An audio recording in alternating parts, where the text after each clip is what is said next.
Good afternoon, everybody. Good afternoon. Hello, my name is Clarissa Schuler. I'm a junior here at Grove City College, and I am a marketing fellow for the Institute for Faith and Freedom. It's my pleasure to introduce our panel for you guys today. First, we have Megan Martin. She is the Chief Operating Officer and General Counsel of the Commonwealth Foundation. Prior to joining the Commonwealth Foundation, Megan was the Vice President and General Counsel of the Pennsylvania Chamber of Business and Industry, the state's largest business advocacy organization with nearly 10,000 members. Before that, Megan broke the glass ceiling at the Pennsylvania Senate to become the first and only woman to serve as the Secretary Parliamentarian. Megan's distinguished 3-decade career of service includes all 3 branches of government as an attorney for the U.S. Navy and serving in the private sector and academia.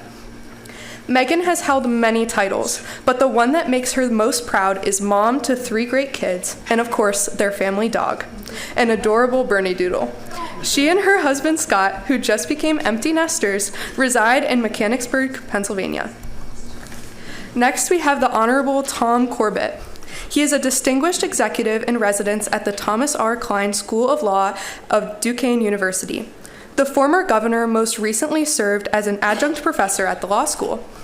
As the Commonwealth's 46th governor, Corbett held long and distinguished career serving citizens as before that, he served as Assistant U.S. Attorney, Chair of the Pennsylvania Commission on Crime and Delinquency, Pennsylvania Attorney General, and Governor. Corbett has also served as a key advisor to U.S. presidents and governors.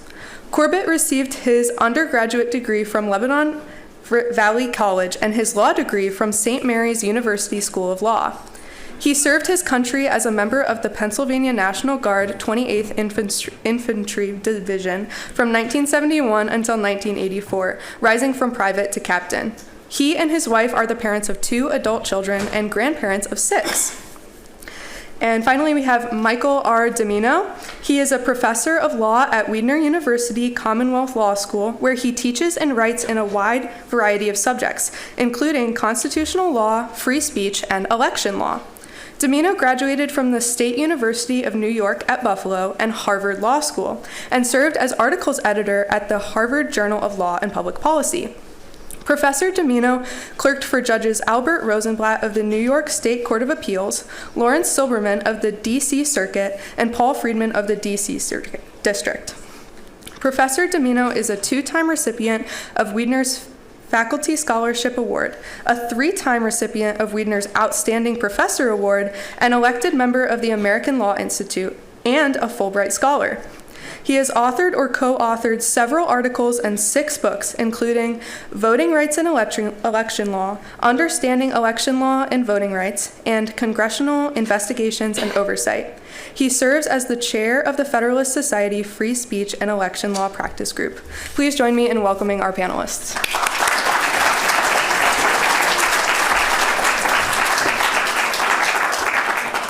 Thank you so much, Clarissa. Can everybody hear me? Wonderful. I'm delighted to be here. I'm Megan Martin. I am the COO and General Counsel of the Commonwealth Foundation, and we are really proud to sponsor this wonderful event. And we are delighted to be here. I'm honored to be sharing the stage with Governor Corbett and with Professor Domino, who's actually a professor at my law school alma mater. And I also served in the Corbett administration, so a lot of ties up here on this stage. I think I'd like to start first, before we get to our questions, with giving you a little bit of a backdrop from the perspective of the Commonwealth Foundation. And at the Commonwealth Foundation, we believe that federalism allows for policy experimentation, and that's a really good thing for the American people. If something works well, then the other states will follow. For example, if you take school choice, where at least 13 states now have universal school choice in a span of 10 years. And let's talk about taxes. All but 2 states have cut taxes since 2020. And these are good ideas that are spurred by competition, not coercion. And in these states that have more educational choices and less taxes, states like Texas and Arizona and Florida and Georgia and Alabama and South Carolina and North Carolina and Tennessee, these are the states that are attracting more Americans. They are finding ways to make life better.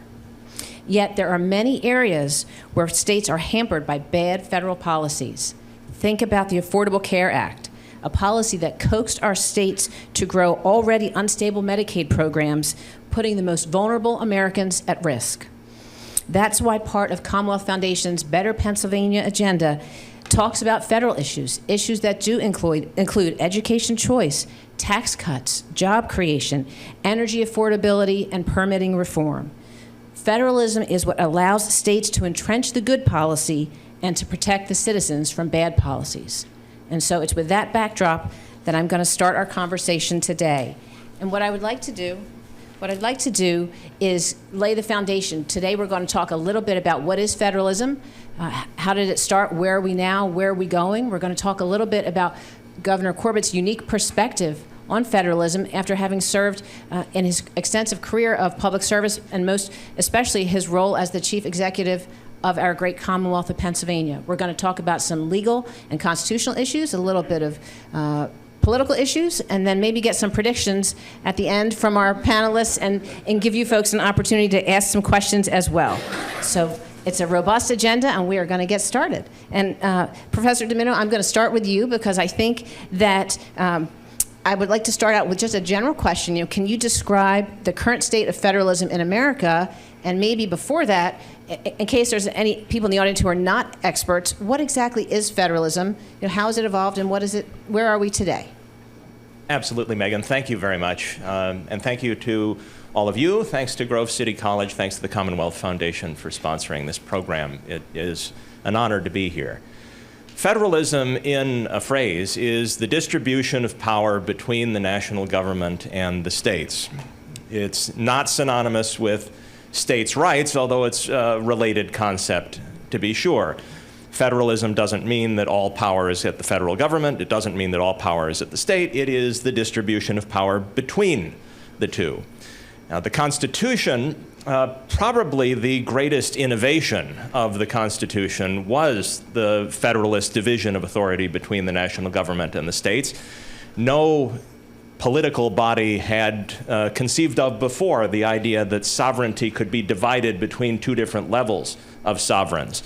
The political theory at the time was that one institution is going to be sovereign and every other kind of body is going to be subordinate to it. But the way that the U.S. Constitution was divided up, it said that the United States government, the national government, is going to be sovereign as to some matters, as to the matters where they receive delegated power from the people. But as to all other matters where the federal government does not have delegated power, then the states should remain sovereign. They should retain the sovereignty that they had under the Articles of Confederation after the American Revolution and before the Constitution was ratified in the late 1780s.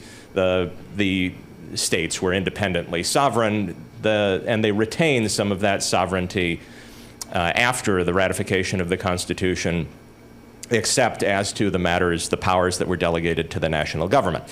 Now, over the course of the 250 years since the ratification of the Constitution, the character of American federalism has changed very greatly, and almost totally to the benefit of the national government.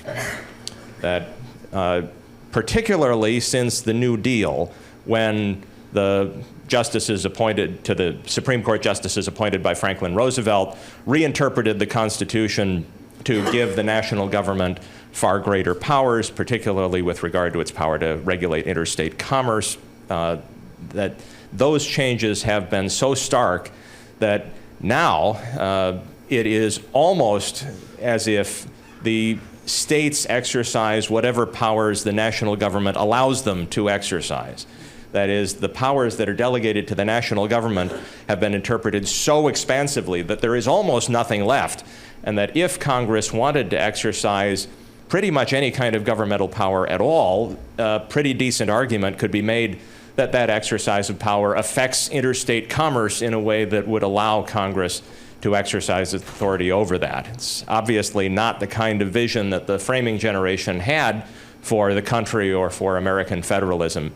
But since the New Deal and so in the last 90 years or so, the Constitution has been interpreted in a way that requires some very strong effort on the part of people who want to reinvigorate federalism.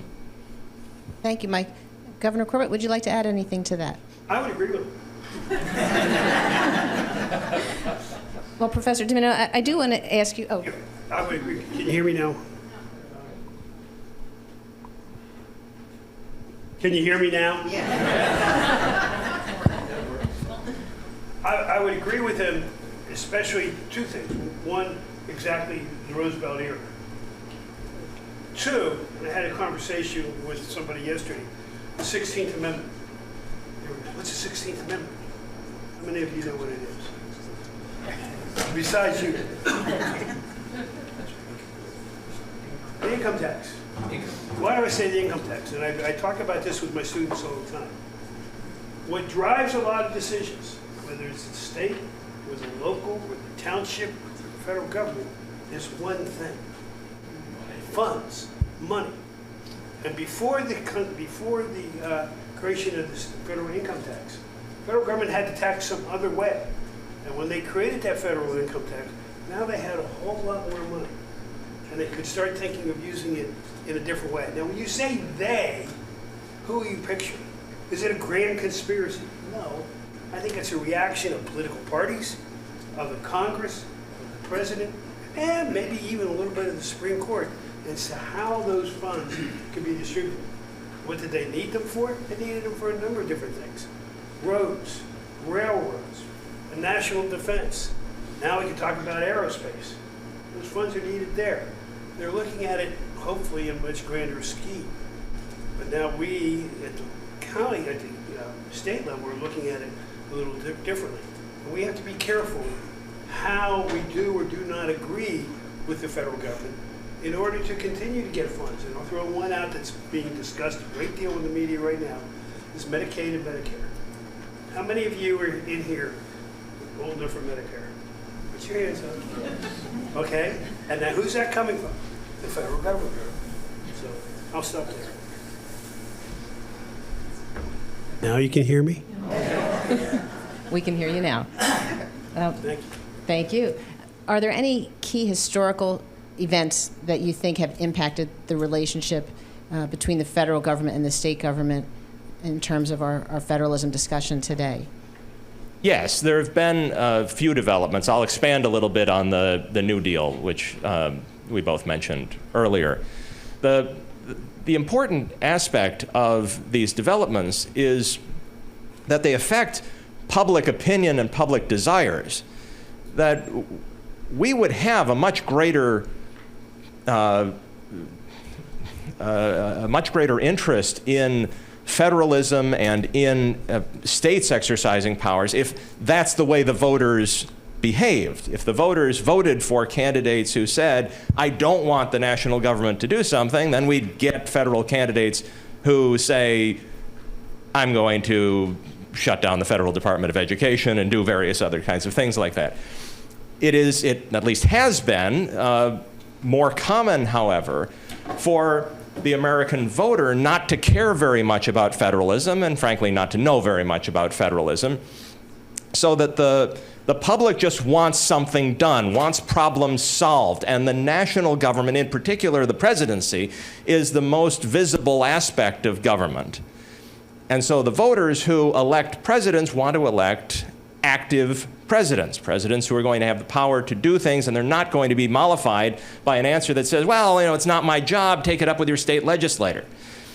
And I think that that attitude fundamentally shifted with the Great Depression and the New Deal, and shortly after that, World War II, where the focus really was on the national government, and where Franklin Roosevelt took it, was determined to be very active, was determined to exercise powers that no president had exercised before and that the national government hadn't tried to exercise before.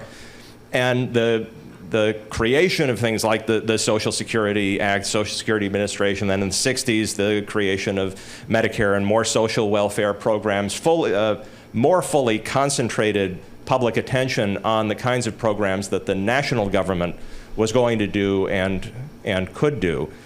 So there have been a couple of Supreme Court cases that have been central in the development of federalism. But in terms of general events in society, I think the New Deal is fundamental to that aspect. And the other one that I want to mention before turning back to you is the civil rights era. The civil rights era in the 50s and 60s was another shifting, an event that shifted public opinion, that the southern states that were the ones to push most forcefully for states' rights and a conception of a limited national government were doing so, at least in part, for reasons that seem anathema to us nowadays, and which seemed anathema to a large portion of the country at the time. And so states' rights and federalism tended to be grouped with racism and the suppression of blacks, particularly in the South. And so the national government was looked at as the way to overcome Southern resistance to racial equality. And again, the public looked to things like the Voting Rights Act and the Civil Rights Act, which imposed national regulation on things that had been the charge of the states, and looked at it as a good thing because the policy objective, the racial equality objective, was so good. And the question of whether we were overrunning states' sovereignty or states' rights or traditional conceptions of federalism was seen as decidedly secondary by the people who wanted to push forward with those kinds of objectives, regardless of the Constitution's distribution of power. Thank you, Professor. Would you like to add anything, Governor? Can you repeat the question? Sure. What are some key historical events that have significantly impacted the relationship between the federal government and the states? Well, that's a whole course. It is. I know.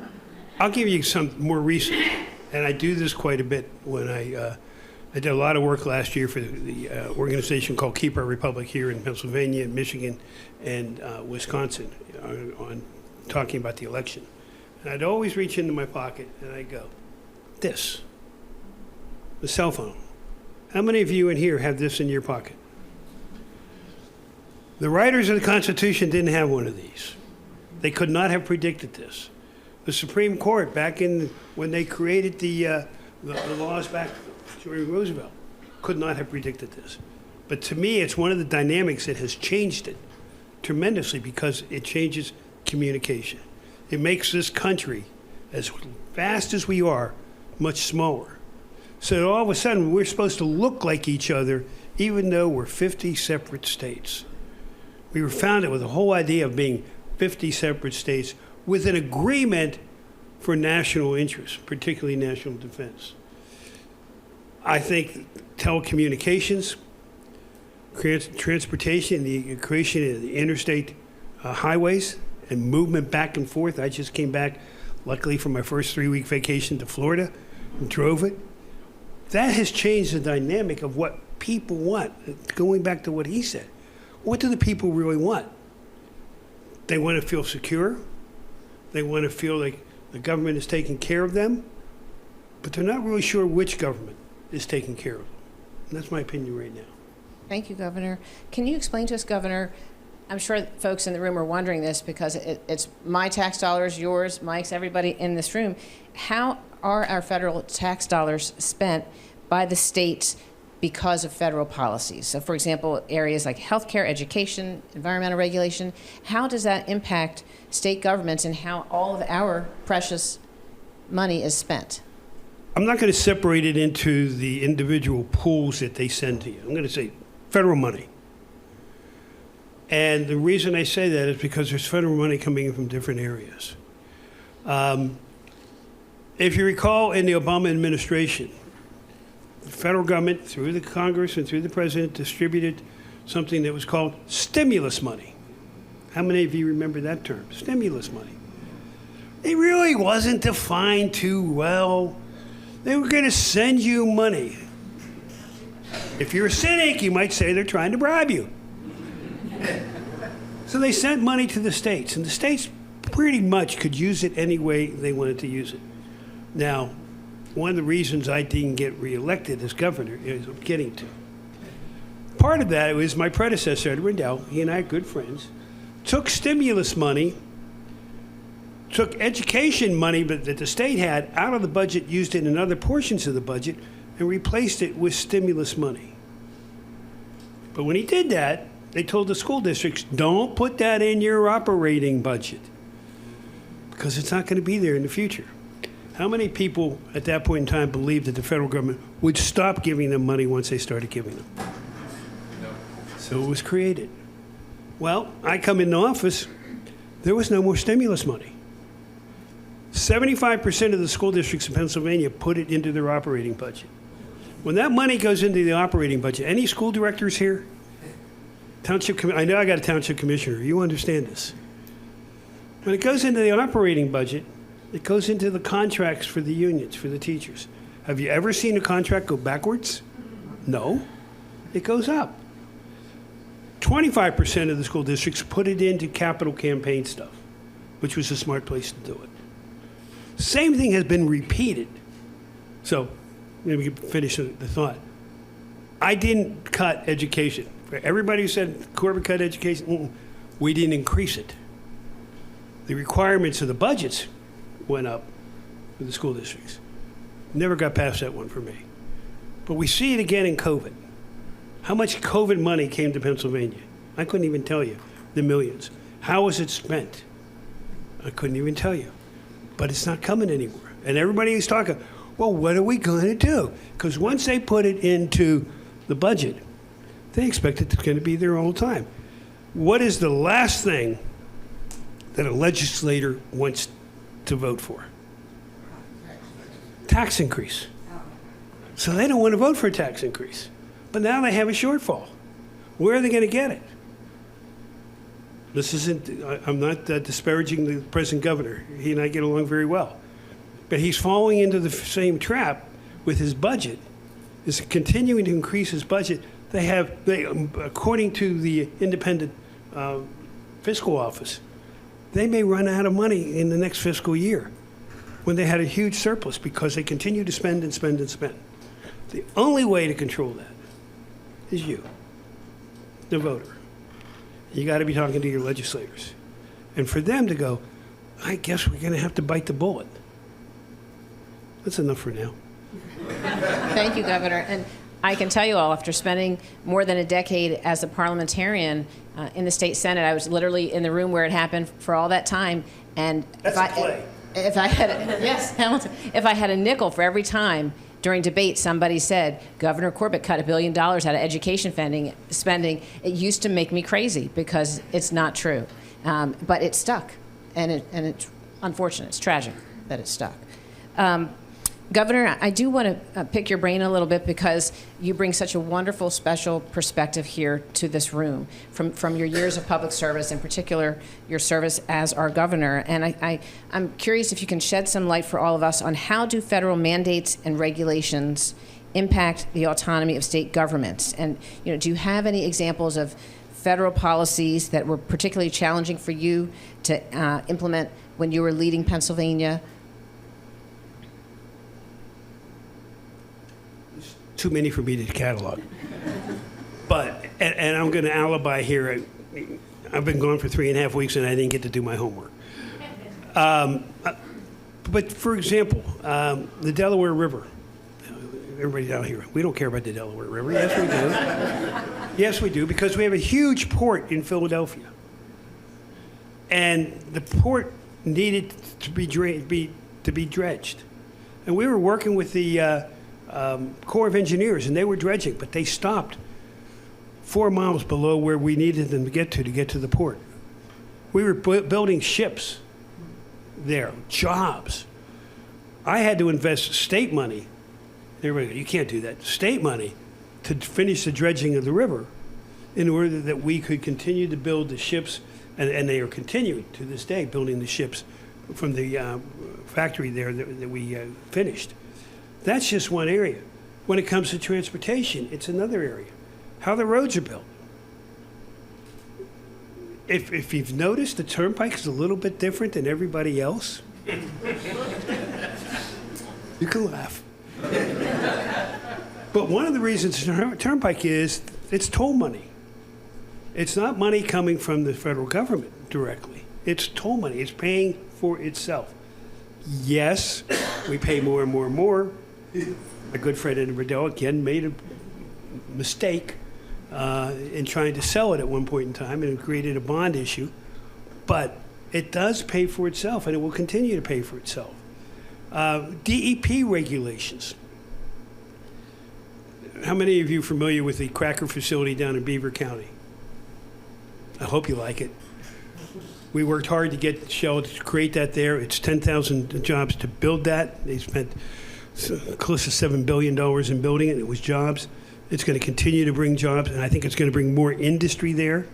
But you always had to deal with the DEP along with the EPA. I'm not sure which one I was able to control DEP a little bit to make it fair, to understand that we want jobs, not to be a hurdle.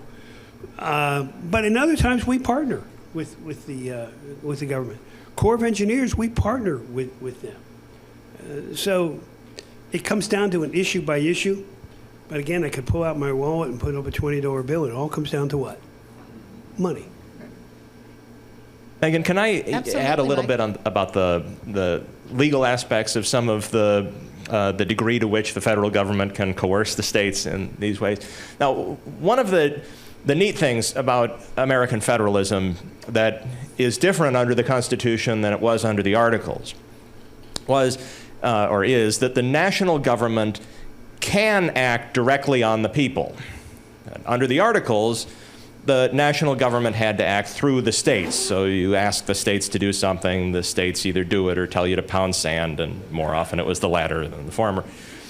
But under the Constitution, the national government can act directly on the people. What it cannot do is tell the states, demand that the states regulate in a certain way. So if you're a federal policymaker, you have a couple of different options. You could impose a federal policy. It could be the federal government is going to build the interstate highways or whatever, and the federal government's just going to do it and pay for it and take responsibility for it, and it's just going to be a federal project. Oh, would they really take care of it? Well, yeah, then not that they're going to do it well, but that is at least theoretically an option. You could also try to work in cooperation with the state by inducing the state to do what the federal government wants by conditioning the grant of money. So the federal government can give money, but it can also give money with a string attached.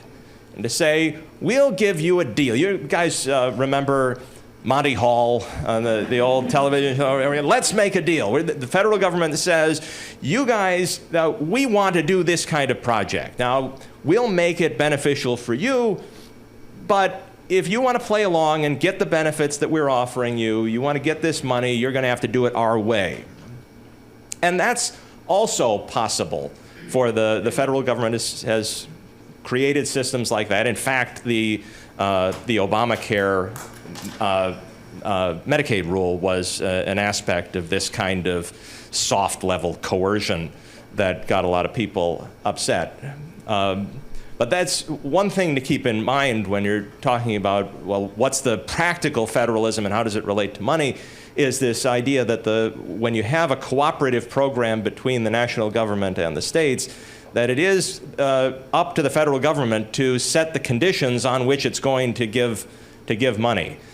And what has sometimes happened in more recent Republican administrations is that the administrations have pushed for there to be less onerous conditions. More block grants is one of the terms of these kinds of programs, where we'll give federal money to the states, but then let the states decide how to spend it. Whereas the Democrats, at least historically, have tended to be more exacting in the amount of control that they want to put over how states can spend the money that they're getting from the national government. Can we go back? The whole idea is that these states are laboratories of democracy. They each can do something a little bit differently. They can look at each other. You talked about how many states now have school choice, and which I particularly would like to see school choice come to Pennsylvania, but we got a pretty big hurdle for that. But there are ways that the federal government has, and you just hit on it, encouraged that experimentation, and that is in the block grants. I can give you one for when I was U.S. Attorney in the Bush administration, and the president of Grove City was down in the Bush administration with me, Paul McNulty. They created a program called Weed and Seed. And we piloted in 16 cities. And the idea was to take, for Pittsburgh, it was $1 million. There were 16 million, 16 cities, each got $1 million to invest in the law enforcement side, but at the same time, you're going into a neighborhood, I'll give you, in Pittsburgh, it was the Hill District. Most of you probably know the Hill District. High crime area. We knew where the drugs were being sold. But there's a great community there of people who were being impacted. They were also great users of the various social services that were coming in from the federal government to the states, to the county, and to the local district in disparate ways, no coordination whatsoever. And we put together a team, and I went to Sophie Masloff and said, Sophie, I'm here from Washington, I'm here to help you, and she laughed at me, rightfully so. But I wanted her to, because we wanted to become, in that regard, unusual for the federal government, we wanted to become teammates. How do we design something that we can replicate in other areas of the city, and we eventually did, that we can address a crime issue at the same time the social services and coordinate that delivery? Go forward a couple of years, when Governor Ridge was running for governor, I recommended to him that we create a statewide version of it, of Weed and Seed, and we did. And we went in, and in many areas, in the smaller counties, we went to Erie there and created a statewide governor's Weed and Seed program that was very effective during that period of time. Problem is, as time passes, people forget about it. They move on. Let's change gears a little bit. And Professor, I'd like to explore a little bit of the legal and constitutional issues first with you, but Governor, please, I'd like you to jump in as well. But Professor, how have United States Supreme Court decisions affected the balance of power between the federal government and the states, both historically and recently? And would you say, is this a constant push and pull, or is it cyclical depending on external factors? Or maybe both. Yeah, well, yes, federalism has been a constant struggle in America since the founding. Many of you will have come across some really foundational American constitutional cases, McCulloch versus Maryland in 1819 being maybe the most important of them in the 19th century. But I'll give you a couple of 20th century cases. First, I'll give you probably the most extreme example of a case that pushes the federal government's authority over the states. Now, the powers of Congress are listed mostly in Article 1, Section 8 of the Constitution. So the Congress shall have the power to do, and then it lists a whole bunch of things like creating an army, establishing post roads, coining money, and all of that thing. Two of them are especially important. One is spending money, and the second is regulating interstate commerce. Now, what interstate commerce means has never been entirely clear. And the Supreme Court has taken that vagueness and pushed it in the direction of federal power, especially since the 1930s. So the example I'm going to give you is a case from the 1940s, decided by the court with the Roosevelt justices participating. Now, during the Second World War, there was a concern that farm prices were going to be too low. National government wanted to protect farmers by artificially keeping prices up. The way that they wanted to do this was artificially to keep supply of farm products low. So they imposed a limit on the amount of wheat that could be grown by wheat farmers. And one farmer decided that he was going to grow the allotment of wheat that he got from the Secretary of Agriculture. And he was going to sell that on the open market, just like he always did, because he's a wheat farmer. And then he was going to grow a little bit more. more than he was allowed, and that extra acreage he was going to use at home. He was going to grind it into grain, make it into bread for his own family. He was going to use it to seed the next year's crops. He was going to feed it to his own livestock.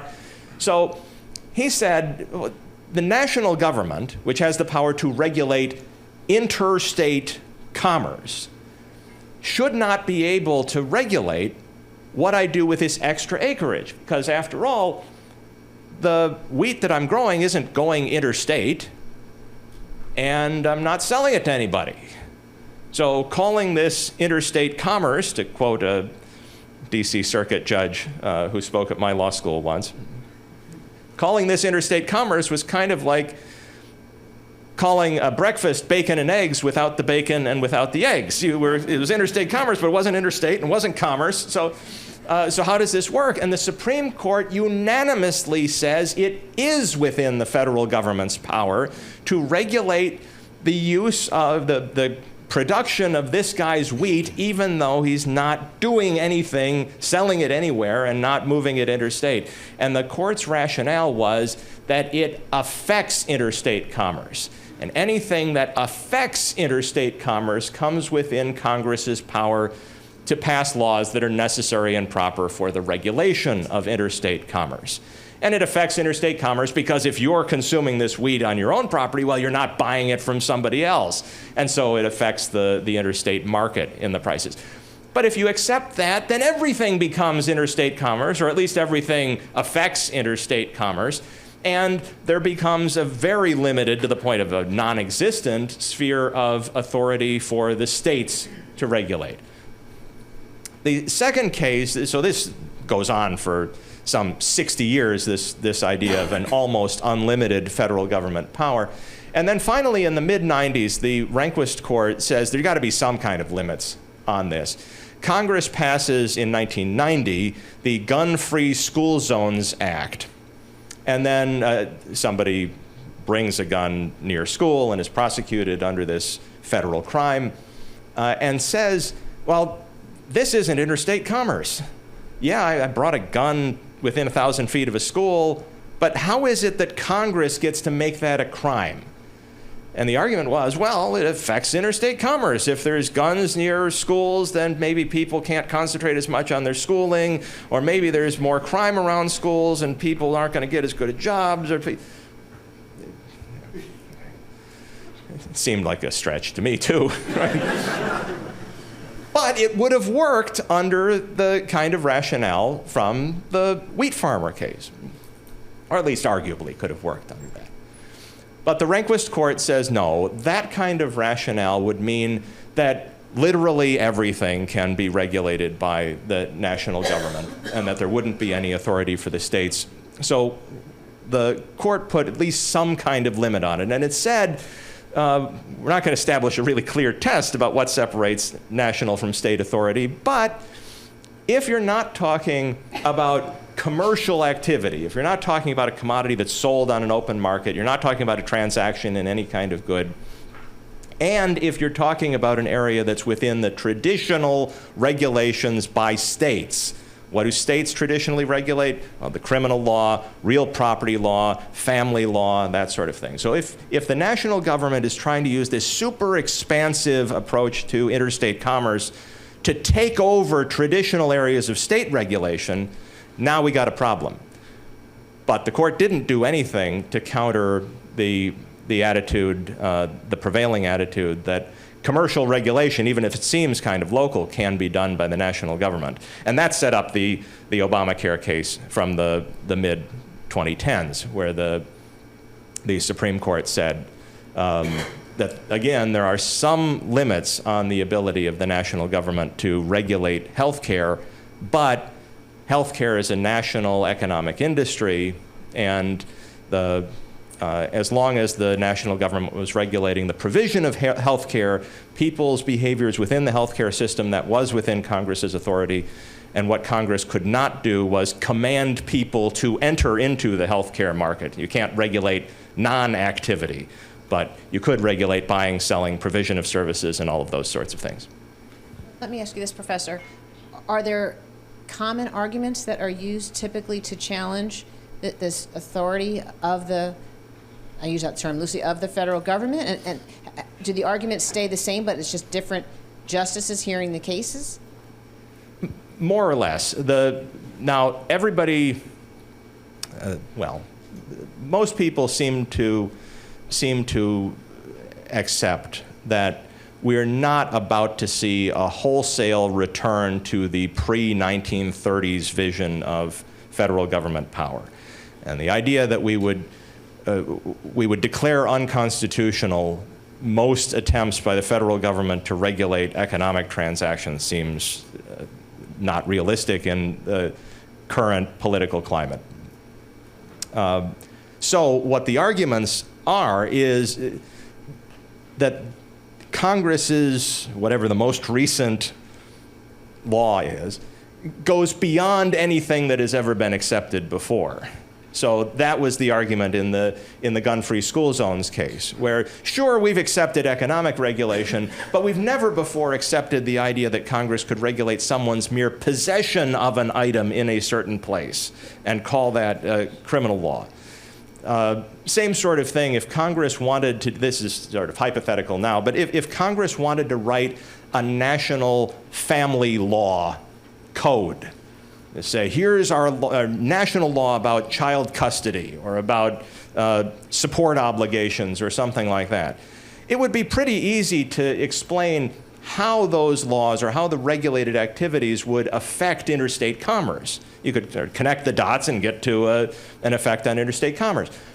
But I think the court would pause before accepting that, because we'd say this goes beyond it. It involves a federal intrusion into an area of state regulation that we had never accepted before. And even if we're not going to overrule those past cases, we're not going to extend them into and accept a principle that would allow the national government to overtake areas that the states had regulated before. Governor, let me ask this question of you. Can you discuss the role of, we're going to change gears a little bit here. The professor mentioned politics, but the role of political parties in shaping federalism in America. Nowhere in the Constitution will you find the term political parties. Anybody find that in there? I don't think that they envisioned it, but they developed very quickly. And what they reflect is a difference of opinion between people at a local, a county, a state, and a national level. We have red maps and blue maps now, don't we? Yeah, you look at the election, it's a red map, it's a blue map. I don't remember that from when I started voting when I was 21. Remember, that's one thing that they did change. By the way, just for a side note, the election code of Pennsylvania still requires somebody to be 21 before they can vote. Supremacy clause overrules that. But it really is, I call it the pendulum. Who's in charge? Is it the left? Is it we've gone so far left? And I think we went in the Obama administration pretty far left. I think in the Biden administration, maybe even further left. And take a look at the border as one of the areas that you can describe that. What was the reaction to that, though? Reaction was the voters saying, I want to be safe in my country. And so the voters voted in a different way. And now it's over to the right, to the red. And how far will the president go with what he wants to do? And what's the reaction going to be to that? And of course, every day we have to have somebody poll. How many of you ever received a phone call saying, this is a poll? What do you think about the job the president or the governor or the secretary is doing? Okay? But somebody has to poll.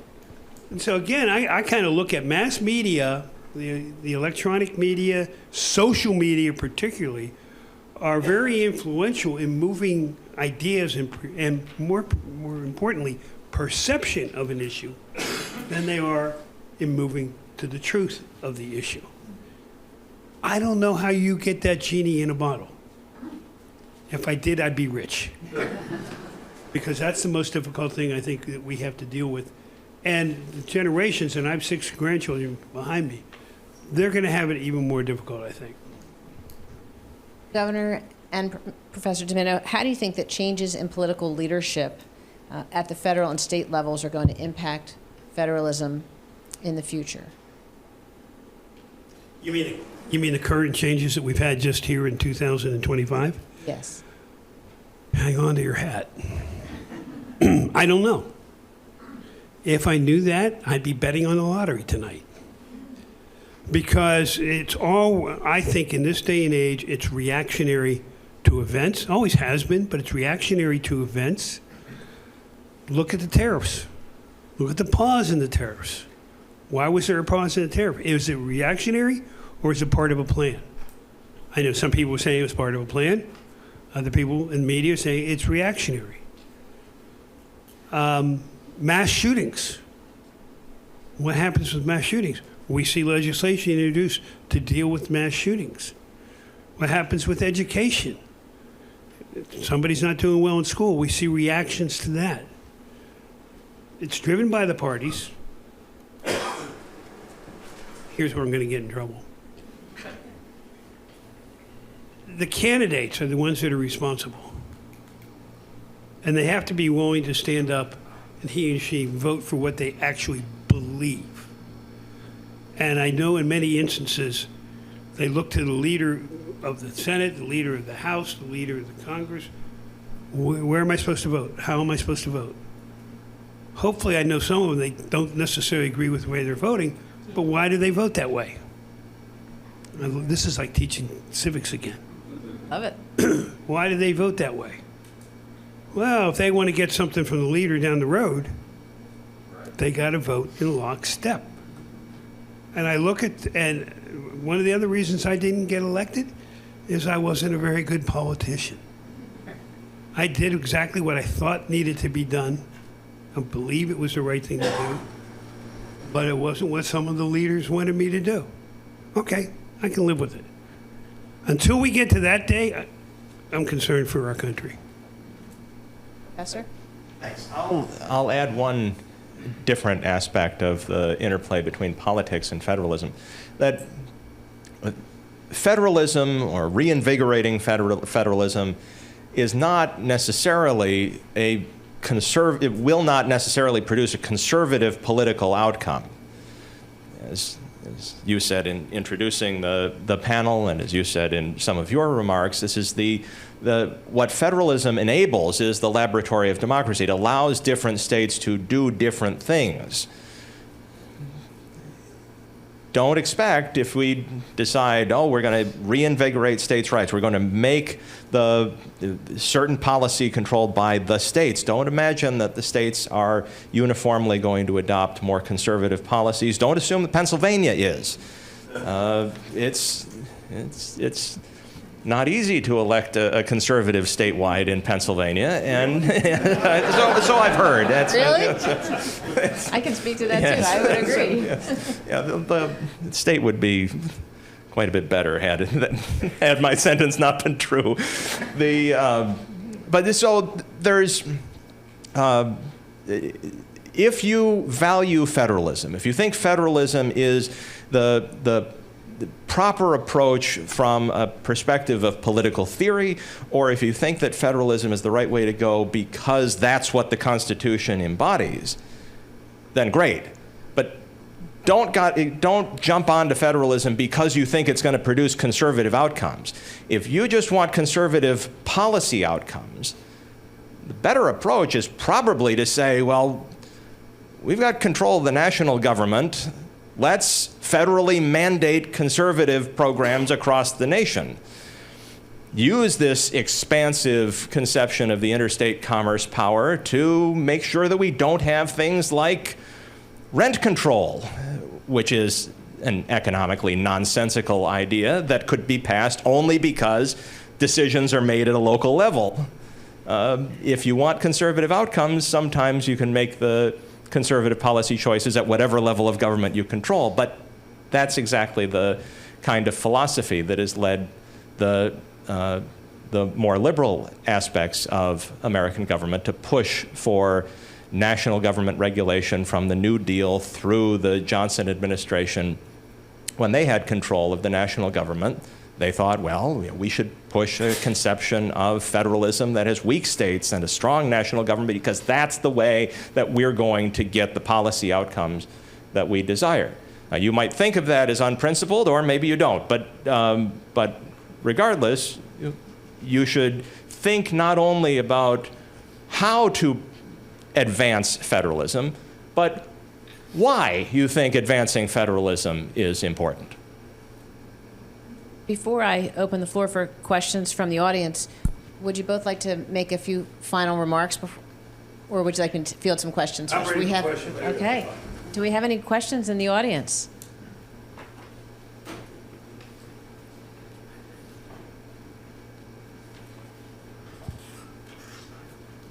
Hello, everyone. I have a question on the Department of Education. And as we're sitting at this beautiful university and we're looking at an opportunity that we might dissolve the Federal Department of Education and turn it over to states, how does that play into discussion of federalism? And is that something that should be done or not? I would say this college doesn't care. Right? They took care of that. And why? They took care of it. Why? Because they didn't want the federal government telling them what they could do or what they couldn't do. Could other universities do that? Sure. I mean, think about, we have over 140 colleges of higher education in the Commonwealth of Pennsylvania. Some of them are failing now for a number of different reasons. But, and I always talk about the state system of higher education. Remember the old state teacher colleges? That's the old state system of higher education. They were created with a purpose to create teachers for the region. Clarion, Slippery Rock, all of those, they became the state system of higher education. Then you had a bigger school called Penn State, creating college campuses or branch campuses that went into competition. All of them were getting federal money. They could, in a heartbeat, say, we've done federal money, but they can't because they've been, again, I talk about money as being part of that problem. Where I think when you're talking about education too, though, is how does that affect all the way down to kindergarten? How is it affecting the school districts? How is it affecting the school boards and how much they have to be in compliance with different programs? And I haven't done my homework enough on that one to be able to really put an impact on it. But, going back to the state budget, billions of dollars are put into education.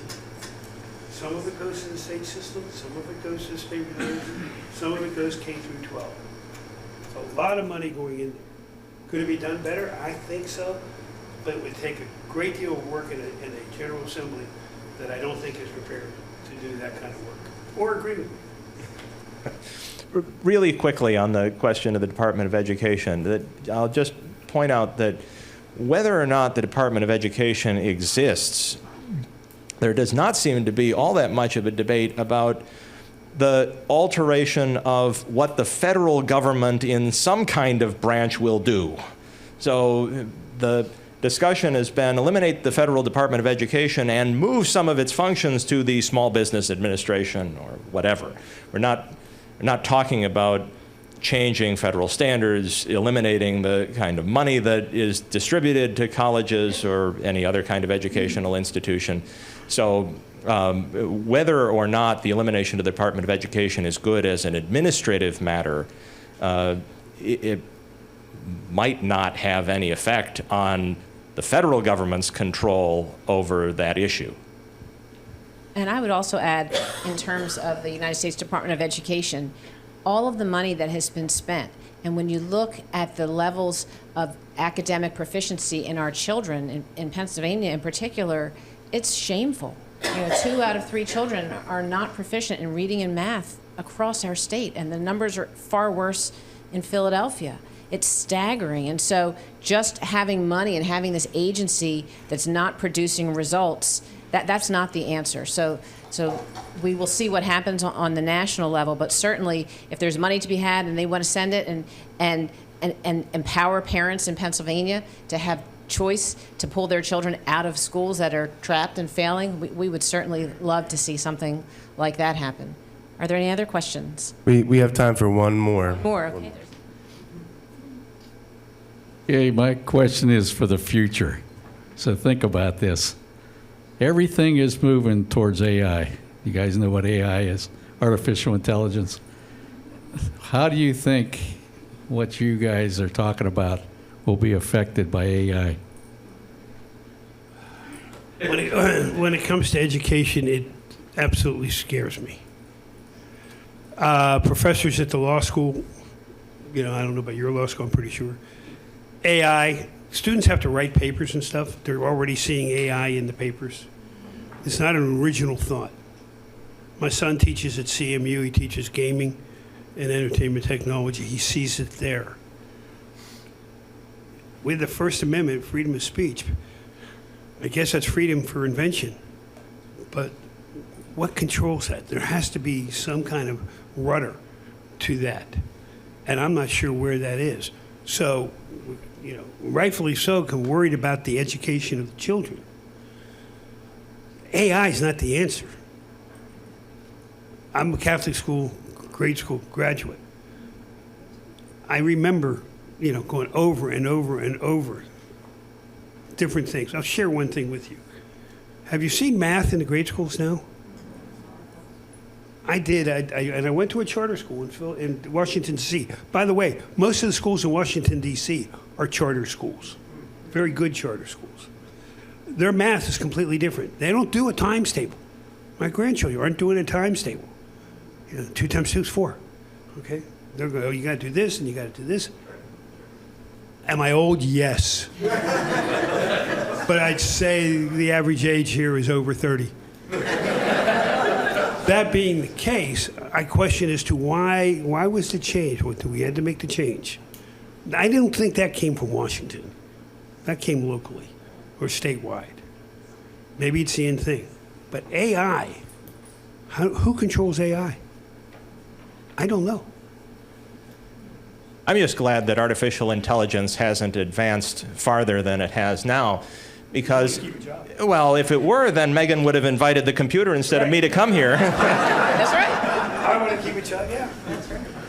Well, thank you all for joining us today. Thank you, Governor Corbett. Thank you, Professor Domino. Thank you, Grove City, for hosting us.